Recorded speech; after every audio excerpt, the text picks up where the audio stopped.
প্রাক্তন সাংসদ তড়িৎ বরণ তোপদারের বাড়িতে গিয়ে আশীর্বাদ নিলেন দুই বিজেপি প্রার্থী অর্জুন সিং ও রাজেশ কুমার।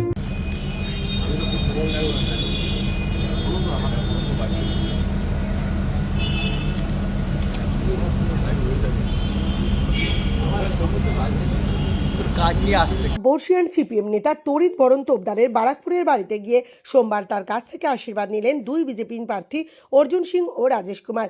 এদিন নোয়াপাড়া কেন্দ্রের বিজেপি প্রার্থী অর্জুন সিং এবং জগদ্দলের বিজেপি প্রার্থী প্রাক্তন পুলিশ কর্তা রাজেশ কুমার বারাকপুরের প্রাক্তন বাম সাংসদ তড়িৎ বরণ তোপদারের সঙ্গে সাক্ষাৎ করেন। নির্বাচনের আগে প্রাক্তন বাম সাংসদের সঙ্গে বিজেপির দুই প্রার্থীর সাক্ষাৎ যথেষ্ট তাৎপর্যপূর্ণ বলে মনে করছে রাজনৈতিক মহল।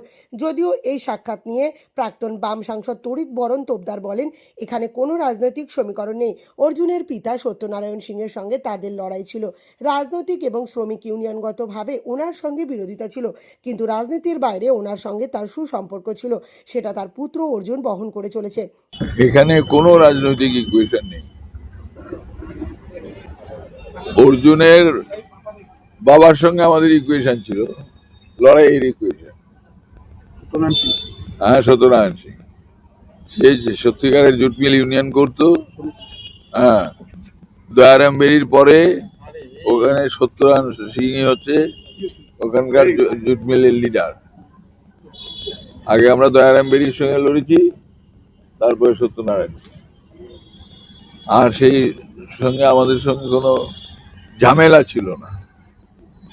রাজনৈতিক এবং ট্রেড ইউনিয়নগত ডিফারেন্স ছিল এবং বিরোধিতা ছিল, এর বাইরে কিছু ছিল না।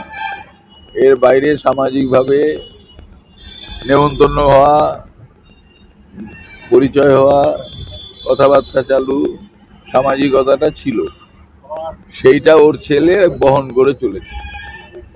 আমি কি করবো তার? হ্যাঁ, অর্জুন সেটা বহন করে চলেছে, তাই বললো তুমি এটা করো না। অপরদিকে নোয়াপাড়া কেন্দ্রের বিজেপি প্রার্থী অর্জুন সিং বলেন, ওনাকে সবসময় অভিভাবক হিসাবে গণ্য করে থাকি। দল আলাদা হলেও তিনি ওনাকে দেখে অনেক কিছু শিখে এগিয়েছেন। তিনি নোয়াপাড়ার প্রার্থী হয়েছেন, তাই ওনার কাছ থেকে তিনি আশীর্বাদ নিতে এসেছেন। আমি ওনাকে সবসময় গার্জিয়ান হিসাবে বা পথদর্শক হিসাবে, যেভাবে আমাকে ওনাকে দেখে অনেক কিছু শিখে। আমি দেখো পাবলিকলি বলি, তোমাদের চ্যানেলে অনেকবার ব্যারেকপুরে ওনার মতন মানে জায়গাটা চেনা, ওনার মতন কনফিডেন্স, ওনার মতন যে লোকের সঙ্গে যোগাযোগ, একমাত্র উনি, ওনার থেকে শিখেছি আমি। দল আলাদা হতে পারে, মতো ইকুয়েশনকে পাল্টাচ্ছে, 2019 কি ফিরছে।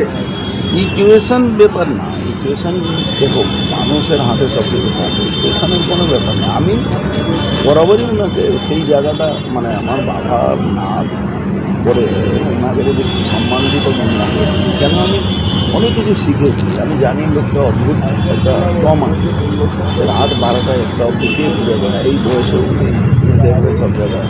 তো ওনার তো অনেক কিছু শিখেছি। আমি বরাবরই নতুন যাত্রা শুরু করলে ওনার কাছে আসি, রাস্তার দেখা হলে ওনার সঙ্গে মানে আমার পারিবারিক সিস্টেম। জগদ্দল কেন্দ্রের বিজেপি প্রার্থী রাজেশ কুমার বলেন, চাকরি থেকে অবসর নেওয়ার পর তিনি নতুন যাত্রা শুরু করেছেন। তবে বারাকপুরের বুকে ওনার মতন রাজনৈতিক ব্যক্তিত্ব খুব কম লোকই আছেন, তাই তিনি ওনার আশীর্বাদ নিতে এসেছেন। আমি যখন চাকরিতে ছিলাম খুব জুনিয়র লেভেলে, তখন থেকেই আমরা তড়িৎ বাবুর নাম শুনেছি এবং উনি একটা টাওয়ারিং পার্সোনালিটি, যিনি সকলকেই, যারাও অফিসার আছে যে আছে সকলকে খুব স্নেহ দিয়েছেন সব সময়। তো আজকে আমি তো একটা নতুন যাত্রার উপরে আছি, চাকরি থেকে অবসর নেওয়ার পরে। ব্যারাকপুরের মধ্যে এনার মতো টাওয়ারিং পার্সোনালিটি কিন্তু খুব কম আছে। তো আমার তো এটা নৈতিক দায়িত্ব আছে কি আমি ওনার আশীর্বাদ নিতে আসি, আর ওনার আশীর্বাদ যেন আমি পাই। বাকি এটা নিয়ে ভোট নিয়ে এটা কোনো কিছু সম্পর্ক নেই। আমি ব্যক্তিগতভাবে ওনাকে খুব শ্রদ্ধা করি এবং ওনার আশীর্বাদ নেওয়ার জন্য আমি আসলাম।